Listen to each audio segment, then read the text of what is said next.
मसीह यीशु के बाबरकत नाम में तमाम उन देखने वाले व्यूवर्स को, जितने भी लोग इस मकाशफा प्रोग्राम को देखते हैं, सुनते हैं और इसे शेयर करते हैं और इसे लाइक करते हैं और इसे सब्सक्राइब करते हैं, मैं उन सब को मसीह यीशु में सलाम पेश करता हूँ।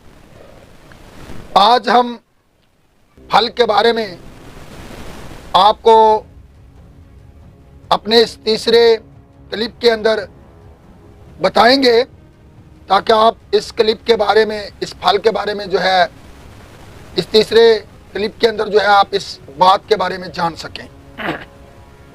अब हम उपदेश की किताब उसका 3 बाब और उसकी 14 आयत पर गौर करेंगे। खुदावंद खुदा ने सांप से कहा, इसलिए कि तूने ये किया तो सब चौपायों और दश्ती जानवरों में मलाउन ठहरा। तू अपने पेट के बल चलेगा और अपनी उम्र भर खाक चाटेगा, और मैं तेरे और औरत के दरमियान, तेरी नस्ल और औरत की नस्ल के दरमियान अदावत डालूंगा। इससे पहले कि हम फल की तरफ आएं, मैं यहां पर बताना चाहता हूं, ताकि आप लोग इस बात के बारे में बेहतर तौर पर जान सकें। जैसा कि मैंने अपने पहले क्लिप के अंदर भी ये बात कही थी कि उस वक्त वो जो था चुपाया था, वो पेट के बल नहीं था, उसकी 4 टांगें थी। लेकिन यहाँ पर हम इस बात पर ज़रा गौर करें, खुदा ने आदम के जिस्म को तब्दील नहीं किया, खुदा ने औरत के जिस्म को तब्दील नहीं किया, लेकिन उस चुपाए के बदन को खुदा ने तब्दील कर दिया। खुदा ने कहा, आज के बाद तू अपने पेट के बल चलेगा।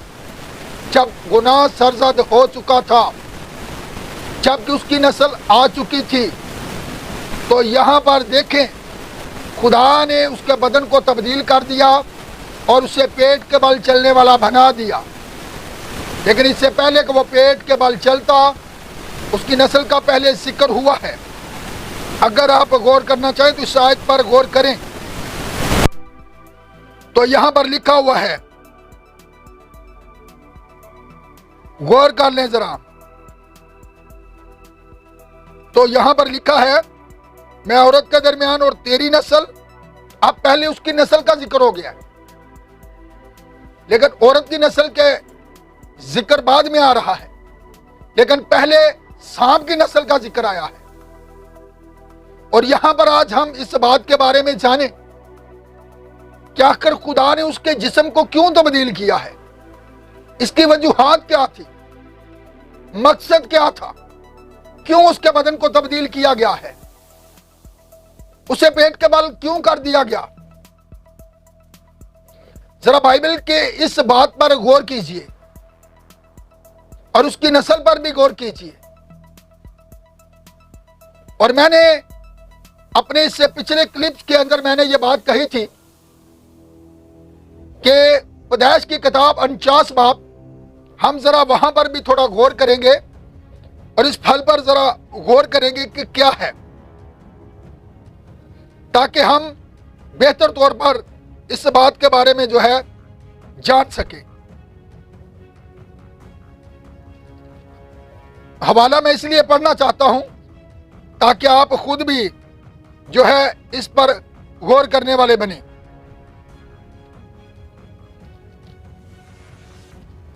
जी, हम गौर करेंगे और यहां पर देखेंगे,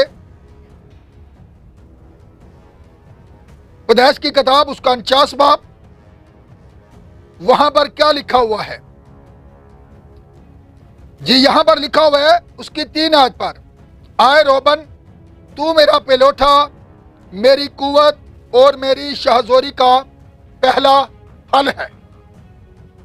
अब यहां पर देखें, याकूब जो है वो यहां पर अपने बेटे को फल कह रहा है, और असल में फल है क्या। अब वो अपने बेटे को फल कहता है। मैंने पिछले क्लिप्स के अंदर यह भी बात कही थी कि जिस तरह फरिश्ता जब मरियम के पास आता है तो वो उसे आकर जब सलाम कहता है اور سلام کے بعد وہ کیا کہتا ہے کہ تو پرفضل ہے اور تو مبارک ہے، اور مبارک ہے تیرے پیٹ کا پھل یسوع۔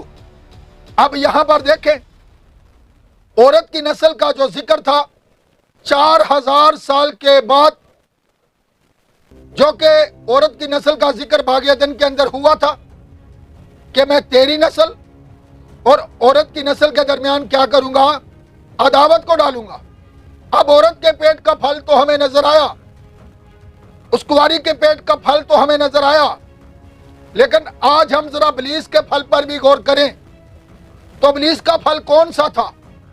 کیونکہ اس کی نسل پہلے آ چکی تھی، اس لیے اس پھل کے بارے میں جاننا بہت ضروری ہے کہ بائبل مقدس اس کے بارے میں کیا کہتی ہے۔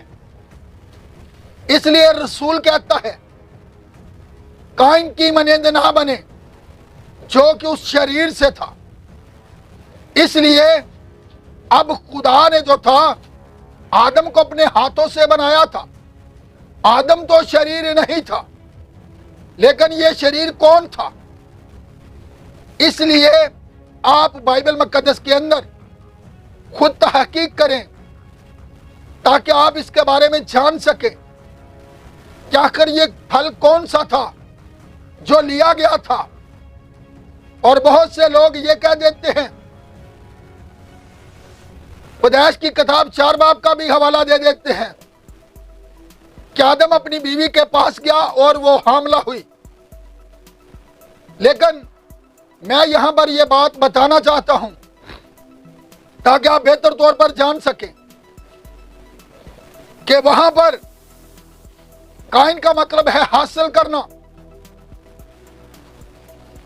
لیکن آپ اس بات کے بارے میں جانیں جس طرح پیدائش کی کتاب 49 باب کی 3 آیت کے اندر یعقوب نے کہا کہ تو میری قوت اور شہزوری کا پہلا پھل ہے، اسی طرح عورت کی نسل کا پھل کا آپ کو پتا چلا۔ لیکن اب جو ہے، اب آپ اس پھل کے بارے میں جانیں جو اس نے جس کے اندر، جس جانور کے اندر ابلیس آیا ہوا تھا، جو پھل اس نے اس سے وصول کیا تھا، وہ پھل جو اس نے اس سے لیا تھا، وہ کون سا پھل لیا گیا ہے؟ آپ خود اس کے بارے میں تحقیق کریں تو خدا کے کلام کو پڑھیں، ساری سچائی خدا کے کلام کے اندر ہے۔ اور خدا کے نبی نے جو ہے، جو آخری زمانہ کا نبی ہے، اس نے تمام ان بھیدوں سے پردہ اٹھایا ہے تاکہ آپ لوگ ان باتوں کے بارے میں جان سکیں کہ وہ پھل کون سا تھا۔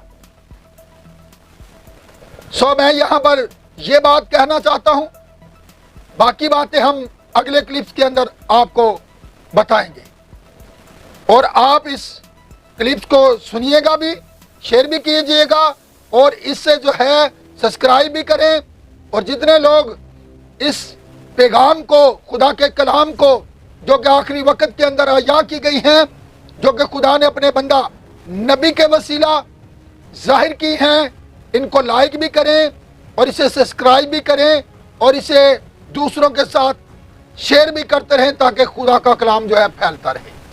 خدا آپ کو برکت دے۔